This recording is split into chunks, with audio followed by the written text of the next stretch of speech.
Just because you're trying to do something quickly doesn't mean you don't have the time to stop and listen to a counter opinion. So as a leader, if you're being overconfident in your abilities and you think you know things that you don't actually know, you are setting yourself up for failure. You need to make sure that the people you're following are taking you in the most direct, efficient route. And that's not to say that they'll never make a mistake, but you want to make sure that you're following the right people.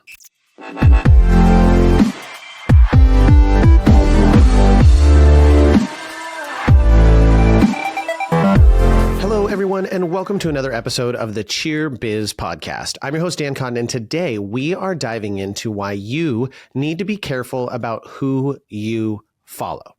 Now, if you're watching this on video, you probably are maybe noticing, based off of the lighting, that I'm a little bit sunburned, and I'm going to tell you a story. So I just got back from Arizona, and I was in Arizona with a men's mastermind group that I'm a part of called the Tactical Empire, and they were having their meetup. And so I was there meeting with other male business owners who are looking to improve their finances, improve their family, improve their freedom, and improve their fitness. And that's kind of their 4 F's, their 4 core fundamentals. And it's just a great group of fathers, men, that was a really awesome opportunity to kind of spend some time learning about some things, really learning about leadership. In fact, there's going to be a couple episodes coming out of this weekend together. But I was there, we were in Arizona, which is actually quite beautiful this time of year. It luckily wasn't too hot, which I'll get into. It's really lucky that it wasn't too hot as I get into this story. So day 1 was all classroom stuff. We were presentations and really some awesome stuff going on. And day 2 started with a hike.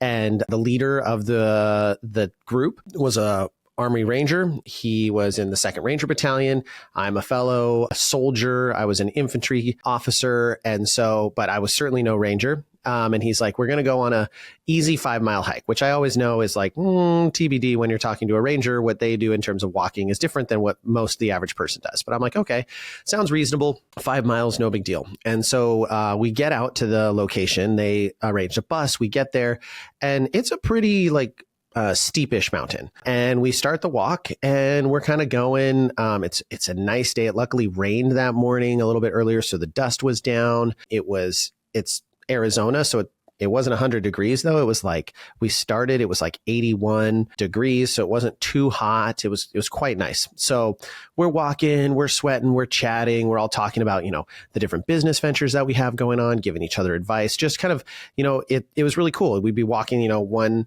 guy and another guy, we'd be having a conversation, then you'd move up, talk to another guy. And we did the first bit, we walk up, get up an incline. A couple guys got a little bit gassed on that. We end up getting to the top. We take some pictures.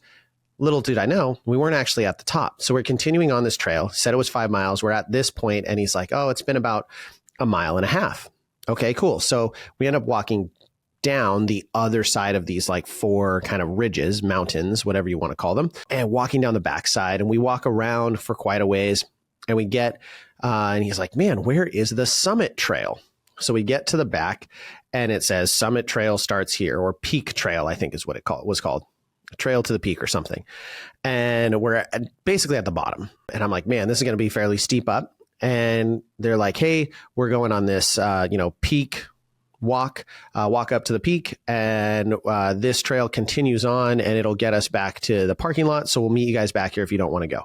The majority of the guys, pride and everything, we all decide to go. So we go up, it starts to be really steep. We get up to the first level, which I'm like, oh, we're at the peak. No, we're not. There's a turn, and man, it was a slog. I started to gas out a little bit on the first incline up. I actually stopped and breathed for a minute while some guys went past and caught up. But I was gassing out. And typically I'd been at the front of the group. I had to pace myself. And to get to the top, I really had to pace myself. Had to take multiple breaks. I was exhausted. And I get up there. They'd been up there for a little bit. Then we come back down. And so we come back down, and we get to that kind of intermediate peak. And I can see the parking lot. Now, I'll just describe this. The parking lot is off to my left. That's where we started. And it's still a ways down. It's still probably, I don't know, quite a ways down. And off to my right is the other side of the mountain. And I'm like, hey, we probably need to go down this trail to get to the parking lot, because there's a trail that leads right to it. A lot of switchbacks, but it leads right to it. And they're like, no, we got to go down to the other side. That's where the couple guys are waiting. And there's a path to get back to the parking lot. And I'm like, thinking in my head, I'm like, man, I don't think so. Cause this mountain continues on for a ways. So we're going to have to walk all the way around the base, or we're going to have to cut through. So I just don't see that being super feasible, but I'm going to trust you guys. You're saying this is the way we go. So I go back down, we meet up with the gentleman, we get back down. We're all kind of laughing, we accomplished something pretty hard. I'm actually checking my phone and seeing that I'm expecting the new lease for our building to come in that I need to sign. So I'm like checking my phone, talking to my realtor, pretty excited, in a great mood. We start walking, and I notice we're walking away from said mountain, away from the parking lot. We kind of walk, and then we're like, you guys were at someone's backyard in a neighborhood. So like, turn around. We must have missed a turn. And I'm like, we didn't miss a turn. We walked back to where we basically started after we came down, and they were like, man, there's got to be another path that goes around. And I just look at them and I go, guys, it's either back the way we came or up and over, which is a way we've already come. So we either go back the 2.5 miles the way we came, or we go up and over. And the up and over is the more direct route to where we want to go.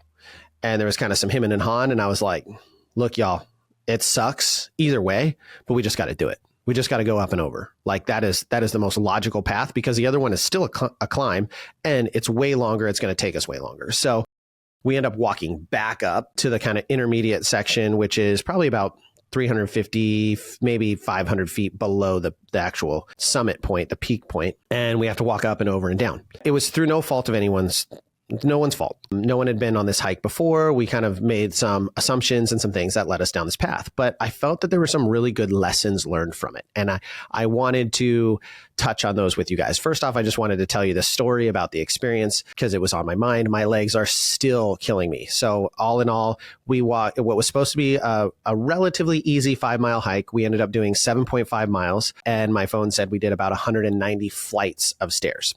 So a lot. That was a lot of climbing.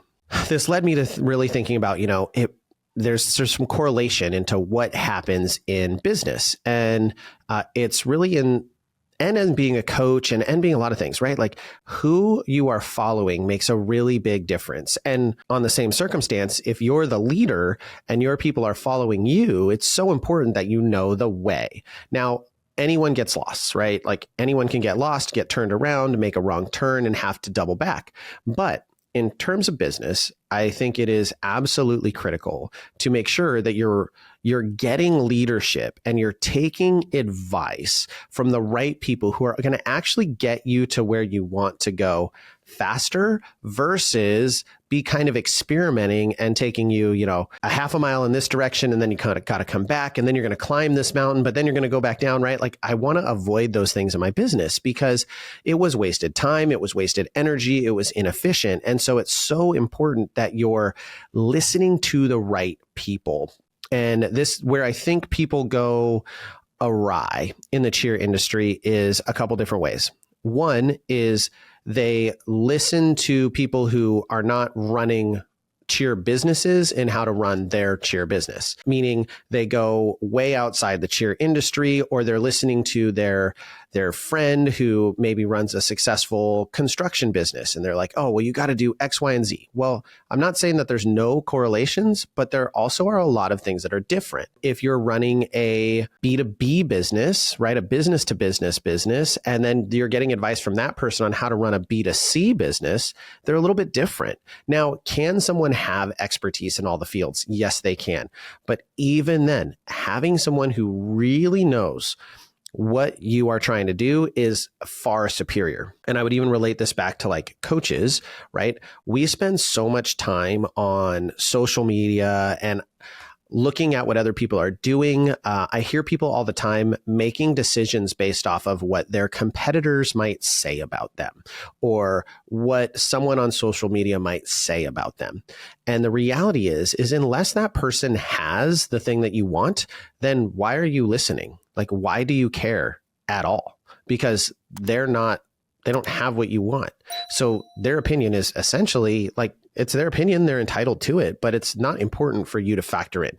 So make sure that you're getting advice, you're getting direction, you are being led by the right people. You need to make sure that the people you're following are taking you in the most direct, efficient route. And that's not to say that they'll never make a mistake, but you want to make sure that you're following the right people and people who know your business and know your industry. The next way I think we go wrong in this, and I think is just kind of my takeaway, is also not just like making sure you're following the right people, but that for the people that are following you, that you're leading them the right direction, so I will lovingly, because I have nothing but love for the guys who set up this whole thing. I think it was an awesome weekend. And honestly, this sucky experience gave me so much, almost more value out of it. But I don't think it was that way for every single person, but I found a lot of value in this. So they made some errors. And their errors were, one, being overconfident in their abilities, right? So as a leader, if you're being overconfident in your abilities and you think you know things that you don't actually know, you are setting yourself up the recipe for failure. Number two, they failed to do reconnaissance. So any military planning operation, I would do a map recon at the very least. I'd like to do an in-person recon, and they didn't clearly do those things. They did a little bit of Google reviews and they actually didn't trust them. So there were Google reviews that were like, this hike is really, really hard, really extreme vertical climb. Coming down is the hardest part, which I didn't necessarily agree with, but coming down was a little bit treacherous, safe, but a little bit treacherous. And they kind of ignored those things. They didn't do a map recon. So it's not like they got out like a satellite image and they looked at everything and they mapped out the course. They didn't have a plan of the path. They were basically just like, hey, we're going to follow the signs and the signs are going to get us where we need to go. But the signs weren't really clear. It just said Freedom Trail 202, and it just had an arrow pointing that direction. So other than that, you didn't really know where you were supposed to start, where you were supposed to finish. And long story short, we started at where you would end if you wanted to do the 5-mile trail. So what you would typically do is go from the parking lot directly to the peak, and then you would come down from the peak and swing around the back of the mountain. So you do the hardest part at the beginning, not the hardest part at the end like we did. So making sure you're not overconfident, making sure you are doing reconnaissance, AKA you know where you're going to go before you go there. And you've done some research about that. And there are ways to do this as a leader, whether you're a leader of your team in a cheer gym or you're the leader of your business in a cheer gym, but you need to be looking ahead and figuring out where are you trying to go so you can create your map and your plan for how to get there. I've said this 100 different times on 100 different episodes, but knowing where you're going is a superpower. And by doing reconnaissance, we're going to have a better idea of what things are going to look like when we start to get there. So an analogy of this would be, if I know that I'm going to try and start a cheerabilities team, then I would start doing research before I do it. I'd start talking to people who have those kind of teams. I'd start asking questions. I'd start figuring out what are the mistakes that they've made and the things that they've learned, so then I can be more prepared. I'm doing that reconnaissance ahead of time, and I'm building the information. I'm building my wealth of knowledge so I can lead better in those moments. Overconfidence, failing to perform reconnaissance, and you have to be able to be open to opinions from the outside that might save you from missteps. So, and this was a two-parter. One is I need to be more vocal. So I knew I was fairly confident we were going the right way, or the wrong way, but I wasn't emphatic about it. I was like, hey, I really think we need to go that direction. And then a couple of guys were like, no, we got to meet the other guys and there's another path. And I should have said, I didn't see another path.